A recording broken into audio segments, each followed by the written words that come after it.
September 10, 1988, a shy, trusting 15-year-old boy named Lee Boxell says goodbye to his family and heads out to meet his friend in Sutton for some window shopping and maybe a football match afterwards. By nightfall, he has vanished, completely, utterly, without a trace. 37 years later, no body, no arrest, no confession. But police now believe Lee walked straight into a predator's lair, an unofficial youth club run by a church gravedigger who was grooming and raping children on sacred ground. Did Lee witness something he shouldn't have? Did he try to stop it? And was he silenced forever beneath the gravestones just yards from his own home? This is the haunting, unsolved story of Lee Boxell, one of Britain's longest and darkest missing child cases.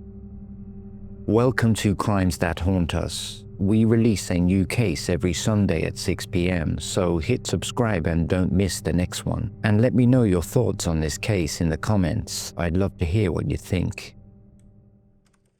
In the quiet, ordinary suburbs of South London, a boy named Lee Darren Boxell entered the world on February 16, 1973 in Surrey, England. His parents were Peter Boxell, a dedicated civil servant with the Property Services Agency, and Christine Boxell, who worked as a dinner lady at a local school. From the very beginning, Lee grew up surrounded by the warmth of a stable, loving, close-knit family in Cheam, nestled within the London borough of Sutton. The household was completed by his younger sister, Lindsay, who was around 13 years old when tragedy would later strike. For a stretch of his early childhood, the family even lived abroad in Hanover, Germany, where Peter took on work as an architectural engineer, designing homes on military bases. But eventually they returned to the UK and settled permanently in Cheam, building what seemed like an unbreakable foundation of normalcy and happiness. Those who knew Lee, his parents, teachers and friends, they always painted the same heartfelt picture. He was a very kind, helpful, trusting, quietly spoken and somewhat shy boy who simply wasn't particularly streetwise. His father Peter later reflected that if he had to pick any fault at all with his son, it was that he was too trusting of people. Lee carried none of the typical teenage rebellion. No truancy from school, no heated arguments at home, no secret nights out without permission. Like so many teens of that era, he held a paper-round job, diligently earning his pocket money. In quieter moments, he would play with his little tape recorder, joyfully acting out the role of a news reporter, recording his own voice in playful broadcasts, a charming glimpse into his imaginative, innocent side. Hello, good evening, and goodbye. This is Mr. Lee Boxell, sending the news for today. At Cheam High School, he proved himself a solid student with good grades, all while nurturing a clear dream. One day, he wanted to become a policeman. And then there was football.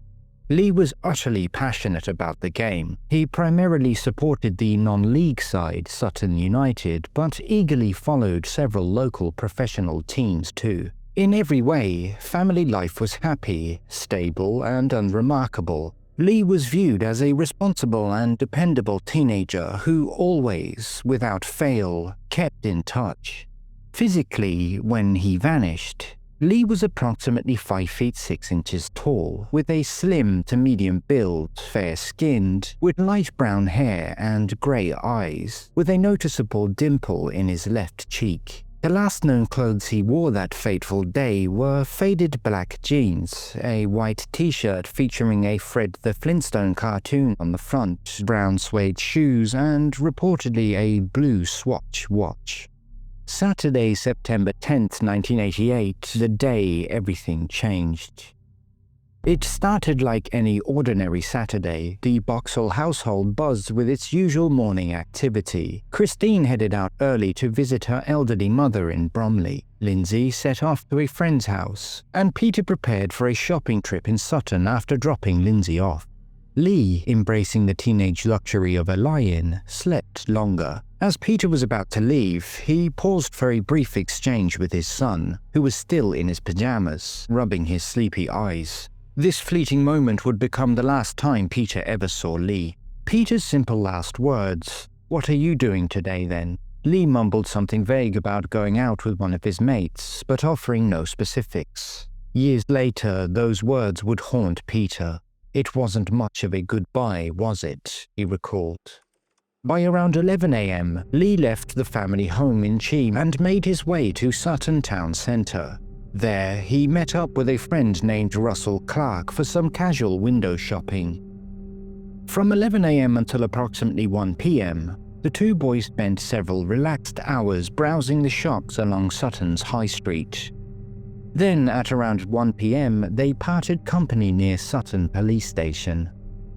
Lee casually told Russell he was heading to the Crystal Palace Stadium, implying a match at Selhurst Park, and walked off in the direction of the station. Peter would later recall believing from a conversation the night before that Lee had mentioned the Wimbledon game instead. Given Lee's football-mad obsession, it wouldn't have raised any eyebrows for him to chase any number of games that afternoon. Given his own team, Sutton United, were playing away up north that day, he had plenty of other local games to choose from.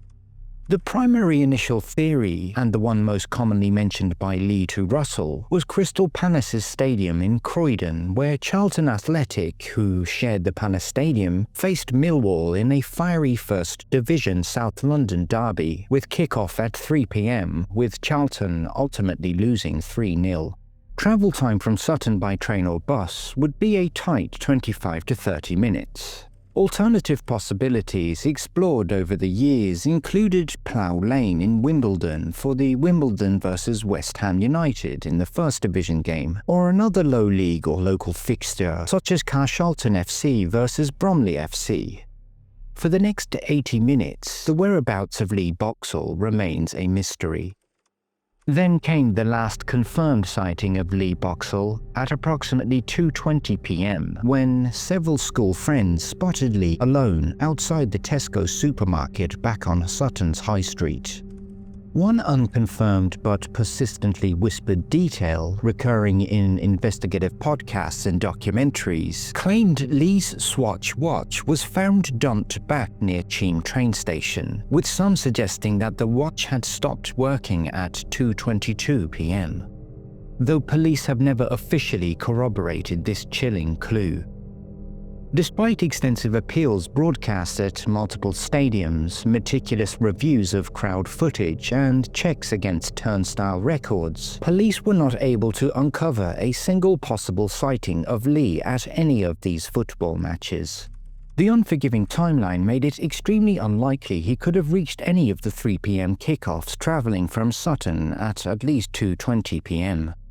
And as evening fell, from around 5 p.m. onwards, anxiety gripped the Boxell home. Football matches across London usually wrapped up by this time, yet Lee never returned nor telephoned, a complete deviation from his character, as he would always phone to keep his parents informed when attending a game. The family frantically began checking with friends, relatives, local hospitals, and anyone who might have glimpsed him, but they were met with silence. Lee was nowhere to be found. And sometime the following day, on September 11, 1988, likely in the very early hours, Peter Boxell walked into Sutton Police Station and formally reported his son missing. Initially, officers categorized it as a potential teenage runaway, a commonplace assumption in 1988 when a staggering 250,000 people were reported missing across the UK, the vast majority quickly resolving when the person had returned home. But Lee's case escalated rapidly once officers learned of his impeccable home record and absolute lack of prior issues. The initial response was robust. 25 dedicated detectives formed and flooded the dedicated Boxell incident room.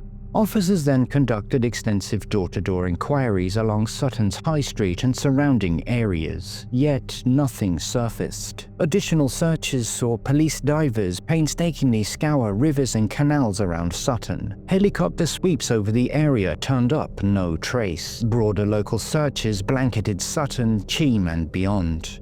Appeals poured out. Lee's parents tirelessly pushed through newspaper print media, televised appeals, radio segments, and relentless poster canvassing across London. But these early, desperate efforts proved fruitless.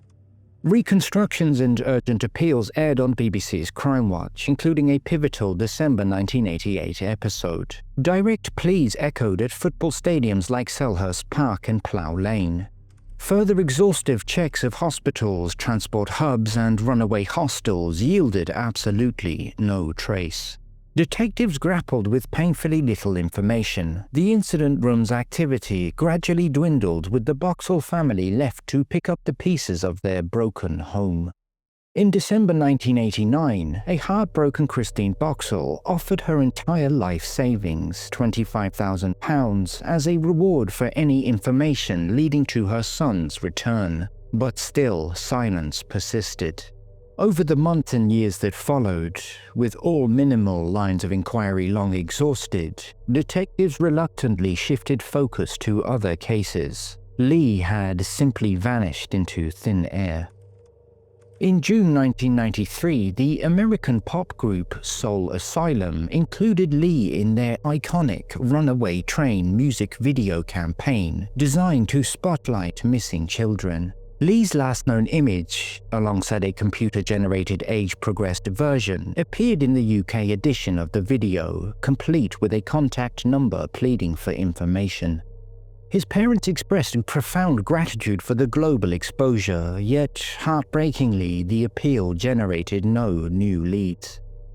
By September 1994, the Missing Persons Hotline launched an innovative beer mat campaign to reunite Lee with his desperate parents. Thousands upon thousands of beer mats, bearing Lee's picture and vital case details, were distributed across pubs in London and the Greater London area. But once again, no leads materialized. The case endured periodic media appeals across the years, but stubbornly remained a missing persons inquiry, devoid of substantial breakthroughs. In the family home, Lee's room stands frozen in time, adorned with his favorite football team's posters, his school uniform still hanging on the door, everything untouched since his disappearance, as though his parents cling to the fragile hope that one day he shall walk back through the door. A similarly haunting Vanishing had unfolded just a couple of years earlier and not too far away, inevitably sparking questions about a possible connection. Kevin Hicks, aged just 16 from nearby Croydon, had disappeared on the 2nd of March 1986 after a late-night errand. The case bore notable parallels in era, geography, and potential grooming elements, keeping investigators alert.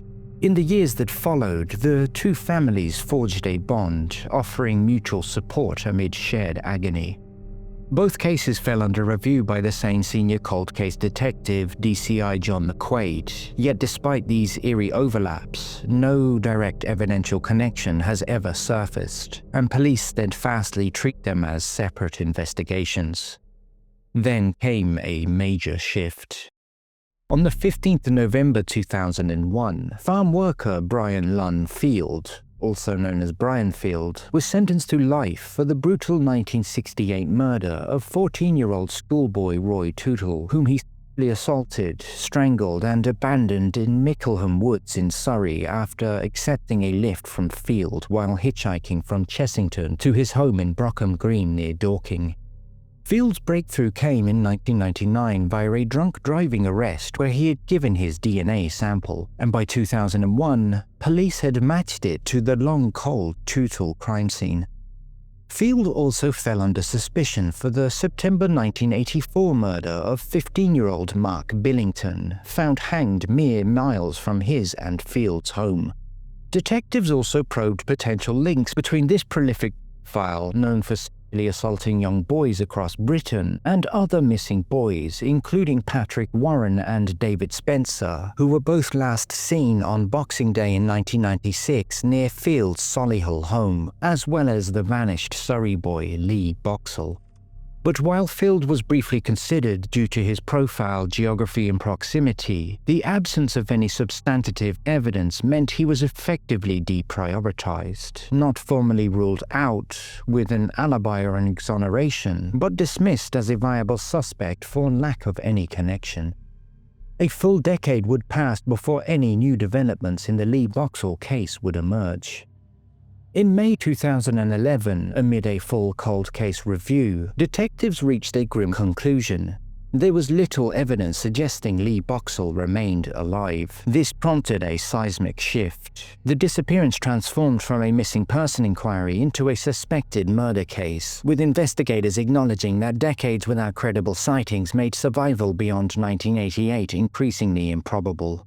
And as part of this intensified effort, eyes soon turned to an unofficial teenage gathering spot in Cheam known as The Shed, later tied to convicted child predators, and now central to modern theories about Lee's final hours. That same May of 2011, William Bill Lambert, a former youth leader and a church gravesdigger at the St. Dunstan's in Cheam, was exposed as a calculating child predator. Between 1985 and 1990, Lambert preyed on vulnerable girls aged between 11 to 15, often from abusive or unstable homes, who frequented The Shed, an unofficial youth club he operated in the St. Dunstan Church's outbuilding. He earned their trust by listening to their troubles, then wove in witchcraft and occult themes, convincing victims he held special powers transferable through inappropriate closeness and sexual acts. These horrors only surfaced in 2009 when one victim's memories resurfaced during counseling. The Metropolitan Police's Sapphire Unit uncovered 3 more victims offering strikingly similar accounts. Lambert denied everything, refusing to testify at his trial, yet a jury at Croydon Crown Court convicted him of indecent assault and procuring girls by deception, the judge imposing an 11-year sentence on the then 75-year-old. In 2012, a key witness finally stepped forward, revealing that Lee Boxell had occasionally attended or used The Shed in the past, with some police statements noting there appears to be evidence Lee used the youth club. This pivotal testimony redirected the investigation toward the chilling possibility that rather than heading to football, the trusting and morally upright teenager detoured to this hangout that afternoon. The emerging police theory grew darker. Instead of going to the stadium, Lee visited The Shed, which was just a mere 1 mile from his home.